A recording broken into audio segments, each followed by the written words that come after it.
I kind of can't believe it, but it's actually time here in northern Ohio that we can actually get some plants in the garden. So right now I'm going to get a couple little things planted and I'd like you to come along.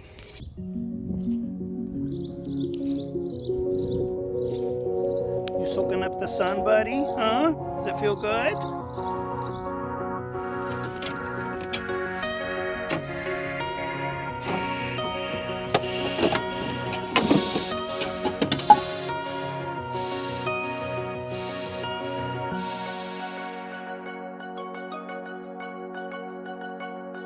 Okay, so before you start freaking out and saying, well, Dan, it is just the beginning of March.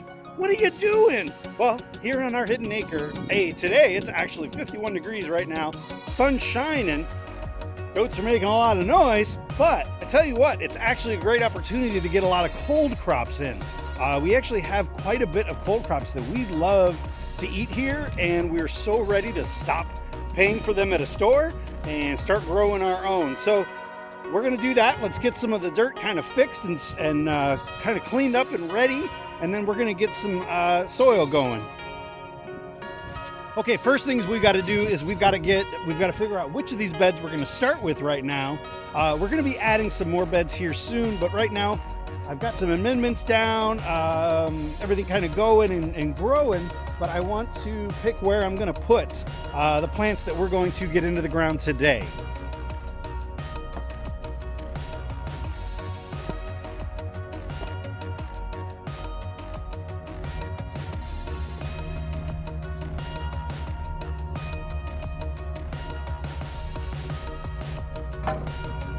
Okay, so as you saw, we went out and we've gotten some seeds. We had it placed in order, but those haven't actually come in yet. And with the temperatures the way that they are right now, we actually want to get these down into the ground. So we've got carrots, we've got peas, we've got cilantro, we've got radishes, and we're going to do a whole bed just of lettuce for two reasons. A, we really love our own salads, but we've also got a rabbit coming to our homestead, and so we want to make sure that we've got an ample amount of product for it. So the problem that you kind of have when you are doing anything this early is you're not going to have as good germination rates, and so you've got to actually put extra, but that's okay.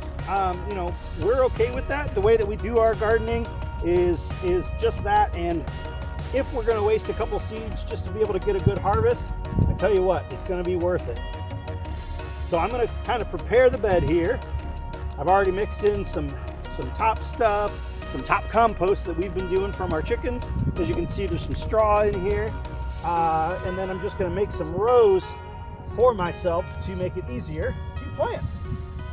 And we're going to do this whole bed as lettuce and some carrots.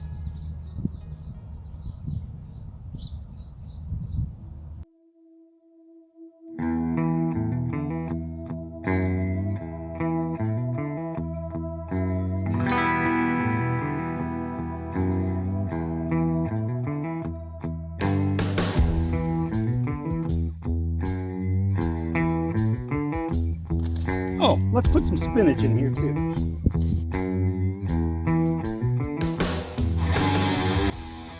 And we'll give them a little cover up.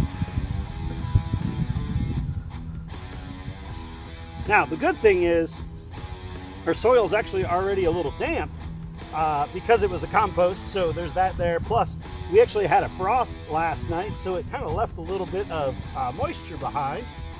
But you still want to treat this as you would any other garden for the year. You still would come out and still make sure that your soil's wet and kind of make sure you're there. And I bet in a couple days we're still going to see some seedlings pop up for us. So we're pretty excited for that.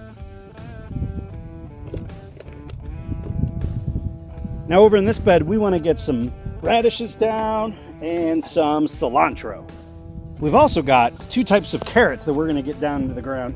And actually, I learned something 2 years ago that I was doing with my carrots, getting them down into the ground and then putting a piece of wood really actually over the top is what I learned, and that helps keep the moisture down. Well, and it keeps the heat from actually hurting the seedlings. And then then you do that, then you thin them out. Well, the beauty of doing anything right now is that I don't have to worry about a lot of heat, because the sun's just going to warm up the soil to a good point,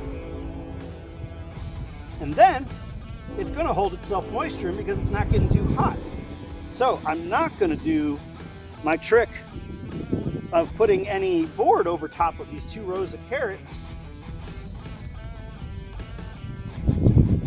All right, so we've got 2 styles. We've got the little fingers,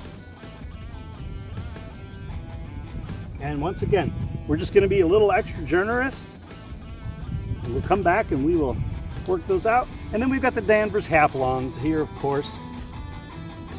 Now with carrots, I don't know if you know this, but your seed depth doesn't really have too much play in how big your carrots are, but it's actually the growing medium and how deep they can actually grow down. That's actually kind of where it comes into play. And then we've got a gourmet blend of radishes here.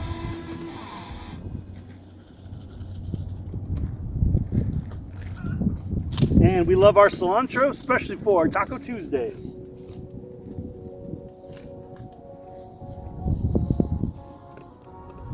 Okay, so I'm literally out, what, $6 for my carrots, for lettuces, but just the savings that can actually happen from that, let alone the way of growing my own food. It's one of the best things that we love to do here.